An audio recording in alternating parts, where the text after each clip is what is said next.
ब्राह्मण शाकाहारी क्यों बन गए? साथियों, यह स्पष्ट है कि गैर ब्राह्मणों में एक क्रांति हुई।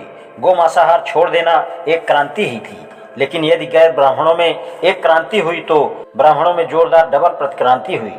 उन्होंने गोमांस खाना छोड़ा, यह एक क्रांति हुई, और मांसाहार हमेशा त्याग कर शाकाहारी बन जाना दूसरी क्रांति। वाकई यह एक क्रांति थी, क्योंकि एक समय था जब ब्राह्मण सबसे बड़े गौमांसाहारी थे।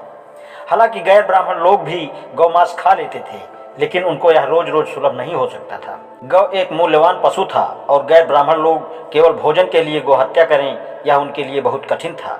वे खास समयों पर ही ऐसा कर सकते थे, या तो उनका धार्मिक कर्तव्य या किसी देवता को प्रसन्न करने का व्यक्तिगत स्वार्थ मजबूर करता था। लेकिन ब्राह्मण की बात दूसरी थी। वह पुरोहित था। कर्मकांड के उस युग में शायद ही कोई दिन ऐसा हो जब किसी यज्ञ के निमित्त गोवध न होता हो और जिसमें कोई गैर ब्राह्मण किसी ब्राह्मण को ना बुलाता हो।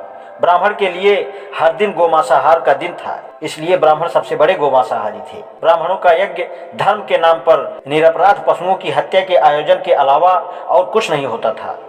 यह बड़े ठाट बाट के साथ होता था और अपनी गोमांस लिप्सा को छिपाए रखने के लिए उसे रहस्यपूर्ण बनाने की कोशिश की थी। इस रहस्यमय ठाट बाट की कुछ जानकारी पशु हत्या के संबंध में ऐतरेय ब्राह्मण ग्रंथ में जो कुछ सूचनाएं दी गई हैं, पशु की हत्या से पहले बेहिसाब लंबे और विविध मंत्रों के साथ प्रारंभिक संस्कार किया जाता था। यज्ञ की मुख्य बातों की एक कल्पना का उदाहरण दे देना पर्याप्त है।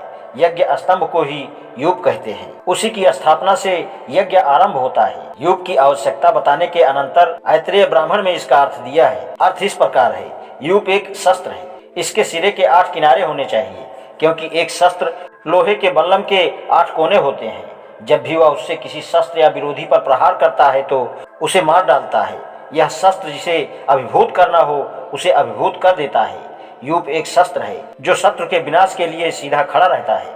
इससे यज्ञकर्ता का शत्रु जो यज्ञ में उपस्थित हो सकता है, उस यूप को देखकर दुख को प्राप्त होता है। यूप के लिए लकड़ी यज्ञकर्ता के यज्ञ करने के उद्देश्य के अनुसार अलग अलग प्रकार की चुनी जाती है। ऐतरेय ब्राह्मण का कथन है, जो स्वर्ग चाहता है उसे अपना यूप खदीर की लकड़ी का बनाना चाहिए, क्योंकि देवताओं ने खदीर की लकड़ी के यूप से ही दिव्य लोक को जीता। उसी प्रकार यज्ञकर्ता खदीर लकड़ी से बने हुए यूप से दिव्य लोक को जीतता है। दूसरे श्लोक का अर्थ है, जो भोजन चाहता है और स्थूलता चाहता है उसे अपना यूप बेल की लकड़ी का बनाना चाहिए। बेल के पेड़ को प्रतिवर्ष फल लगते हैं। यह उर्वरता का प्रतीक है, क्योंकि यह जड़ से शाखाओं तक प्रतिवर्ष आकार में बढ़ता रहता है। इसलिए यह मोटापे का प्रतीक है।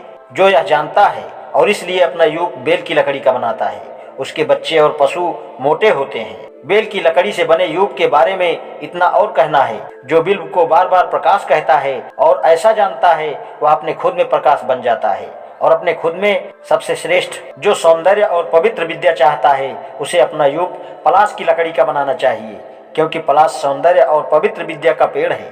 जो यह जानता है और इसलिए अपना यूप पलाश की लकड़ी का बनाता है, वह सुंदर हो जाता है और पवित्र विद्या प्राप्त करता है। पलाश की लकड़ी से बने यूप के बारे में इतना और वक्तव्य है कि पलाश सब वृक्षों का गर्भ है, इसीलिए वे उस या उस वृक्ष के पलाश की बात करते हैं जो यह जानता है उसकी सभी इच्छाएं किसी पेड़ से भी क्यों ना हो पूरी होती हैं।